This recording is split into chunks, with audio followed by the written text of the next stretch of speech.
السلام علیکم، welcome to ڈن سٹوریز چینل۔ کہانی شروع کرنے سے پہلے ہمارے چینل کو سبسکرائب کریں اور بیل بٹن دبا کر تمام ویڈیو نوٹیفیکیشنز آن کر لیں۔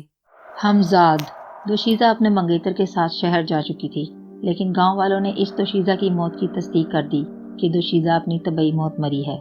ڈاکٹر کا کہنا تھا کہ جسم میں خون بنانے والی خلیوں کی مقدار بہت تیزی سے کم ہوتی جا رہی ہے۔ گاڑی کی وسل کی آواز سے ماحول گونج اٹھا۔ میں نے چونک کر کھڑکی سے باہر نگاہ دوڑائی۔ گاڑی اسٹیشن کی حدود میں داخل ہو رہی تھی۔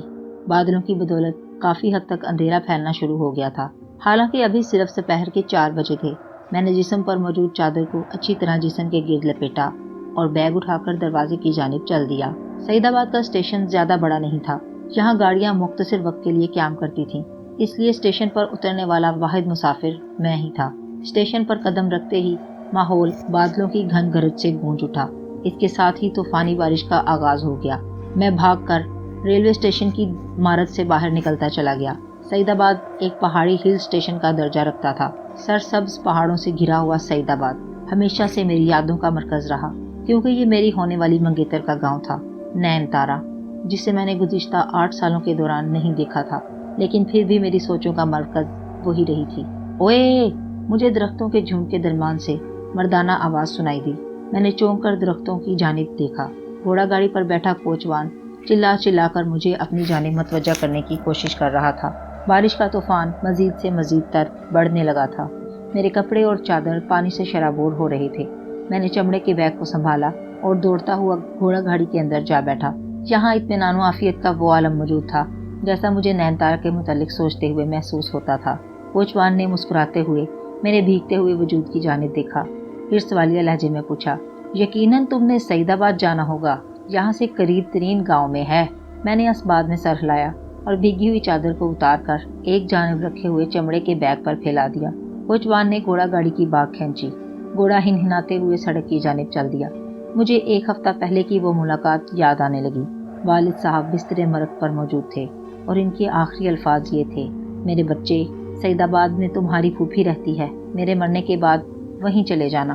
تمہیں اچھی طرح معلوم ہے کہ نین تارا بچپن سے تمہارے ساتھ منسوب کر دی گئی تھی۔ مجھے یقین ہے کہ طاہرہ کو اپنا وعدہ بھولا نہیں ہوگا۔ علاوہ ازیں وہ تمہارے مستقبل کے متعلق بھی تمہاری مددگار ثابت ہوگی۔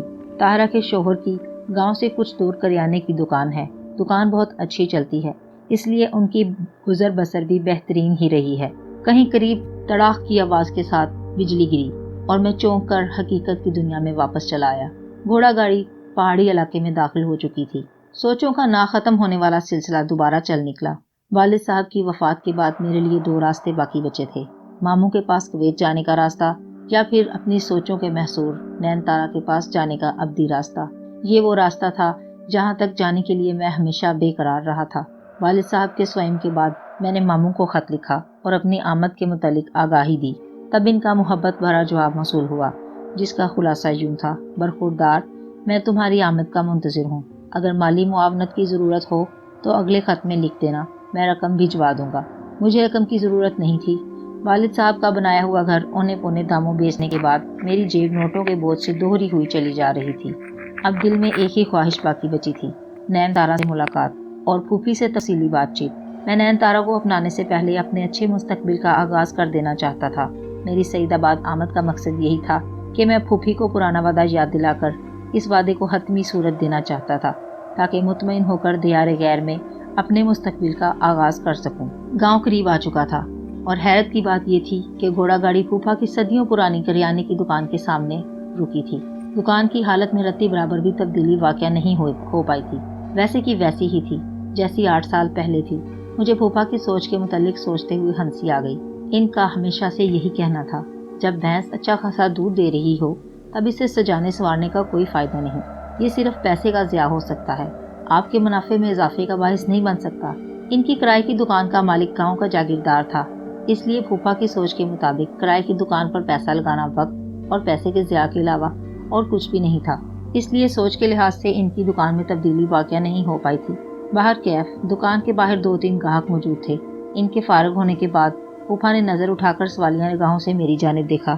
دکان میں تبدیلی بھلے نہ آئی ہو، لیکن ان 8 سالوں کے دوران میرے وجود میں نمایاں تبدیلی واقع ہوئی تھی۔ قد کاٹ نکل آیا تھا چہرے کی معصومیت کے بجائے سنجیدگی اور بردباری نے جگہ لے لی تھی۔ چہرے کے خطوط بھی تقریباً تبدیل ہو چکے ہوں گے۔ میں نے مسکراتے ہوئے اپنا تعارف کروایا۔ چچا کے ماتھے پر سوچ کی لکیریں نمودار ہوئیں، پھر ان لکیروں کی جگہ فکر انگیز لکیریں نمودار ہوئیں اور وہ سپاٹ لہجے میں بولے، میں نوکر کو تمہارے ہمراہ کر دیتا ہوں، وہ تمہیں گھر لے جائے گا۔ ان کی سرد مہری نے میری ان امیدوں پر پانی پھیر دیا جن کی توقع میں اپنا گھر بار چھوڑ کر چھوٹے سے پہاڑی گاؤں کی جانب کھنچا چلا آیا تھا۔ مجھے اپنے اقدام پر ندامت محسوس ہونے لگی اور میں بوجھل قدموں کے ساتھ نوکر کے ہمراہ گھر کی جانب چل دیا۔ پھوپھی کا گھر گاؤں کے پاس سرسبز کھیتوں کے سامنے بنا ہوا تھا۔ بچپن میں نین تارا کے ساتھ تمام دن ان کھیتوں میں آنکھ مچولی کھیلا کرتا تھا۔ وہ گندم کی فصل کے درمیان چھپ جایا کرتی تھی اور میں اسے پاگلوں کی طرح ڈھونڈتا رہتا تھا۔ اکثر ڈھونڈ لیتا تھا لیکن زیادہ تر ناکامی حصے میں آتی تھی۔ گھر کا دروازہ پھوپھی نے کھولا۔ کچھ دیر ٹکٹکی باندھے میری جانب دیکھتی رہیں، پھر چہرے کے تاثرات میں تبدیلی واقع ہوئی۔ حیرت و استجاب نے سوالیہ نگاہوں کی جگہ لے لی، پھر بے اختیار ہو کر پھوپھی میرے ساتھ لپٹتی چلی گئیں۔ ان کی آنکھوں سے آنسو بہنے لگے اور وہ پیار سے بولی، ناصر میرے بچے، تمہاری شکل و صورت بھائی صاحب سے مشابہت رکھتی ہے۔ پہلی نظر میں مجھے یوں گمان ہوا جیسے بھائی صاحب سامنے کھڑے ہوں۔ آؤ اندر آ جاؤ، انہوں نے راستہ چھوڑتے ہوئے کہا اور میں بے چین قدموں کے ساتھ گھر میں داخل ہو گیا۔ بارش کا زور ٹوٹ چکا تھا لیکن بوندا باندی اب بھی ہو رہی تھی۔ کمرے میں داخل ہونے کے بعد سے اب تک نہ جانے کیوں مجھے ایسا محسوس ہو رہا تھا جیسے کوئی مجھے گھور گھور کر دیکھ رہا ہو۔ میں نے کمرے میں نگاہ دوڑائی۔ کمرہ مختصر سامان سے مزین تھا۔ زمین پر دری بچھی ہوئی تھی، فرشتی پر اسٹیل کے برتنوں کے علاوہ گلدان اور تبت پاؤڈر وغیرہ رکھے ہوئے تھے۔ ایک کونے میں چارپائی دھری ہوئی تھی جس پر چادر بچھی ہوئی تھی۔ اچانک میری نگاہ دروازے کی جانب اٹھی اور میں نے اسے پیچھے ہٹتے ہوئے دیکھ لیا۔ کیا وہ نین تارا تھی؟ میں اندازہ نہیں لگا پایا، لیکن بہرحال وہاں کوئی موجود ضرور تھا۔ اب نہیں تھا۔ میں پھرتی کے ساتھ اٹھ کر دروازے کے پاس آ کھڑا ہوا، پھر میں نے دروازے کے ساتھ کان لگا دیے۔ زنانہ کپڑوں کی سرسراہٹ سن کر میرے لبوں پر خفیف مسکراہٹ پھیلنے لگی اور میں نے جھٹکے کے ساتھ دروازے کا چوپٹ کھول دیا۔ وہ دروازے کے سامنے کھڑی حیرت بھری نگاہوں کے ساتھ میری جانب دیکھ رہی تھی۔ بے انتہا خوبصورتی کا مجسمہ، آنکھیں جھیل کی مانند اور ہونٹ سیب کی پتلی کاوشوں کی طرح۔ میں سب کچھ بھول بھال کر ٹکٹکی باندھے اسے دیکھتا چلا گیا۔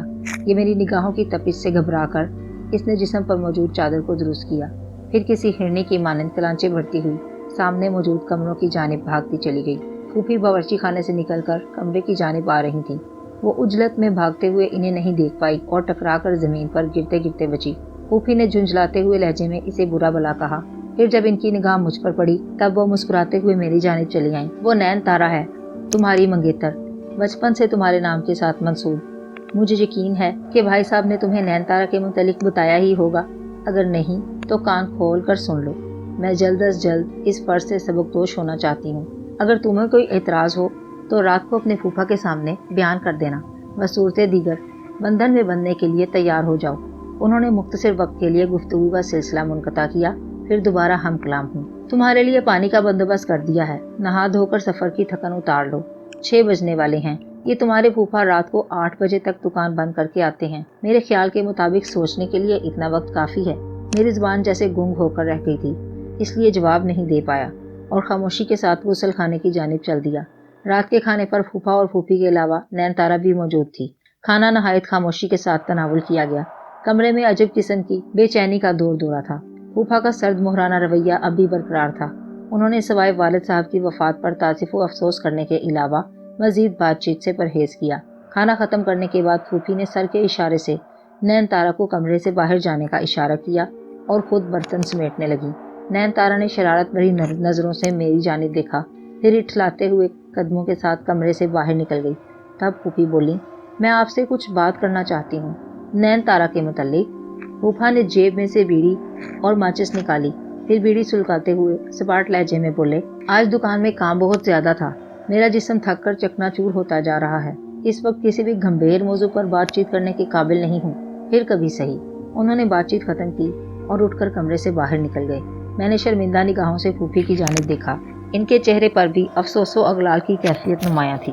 پھر مسکراتے ہوئے بولی، تمہارے پھوپھا تمام دن کام کی بدولت تھک جاتے ہیں، مجھ سے غلطی ہوئی، اس وقت موضوع نہیں چھیڑنا چاہیے تھا، بہرحال جمعے کو بات کروں گی۔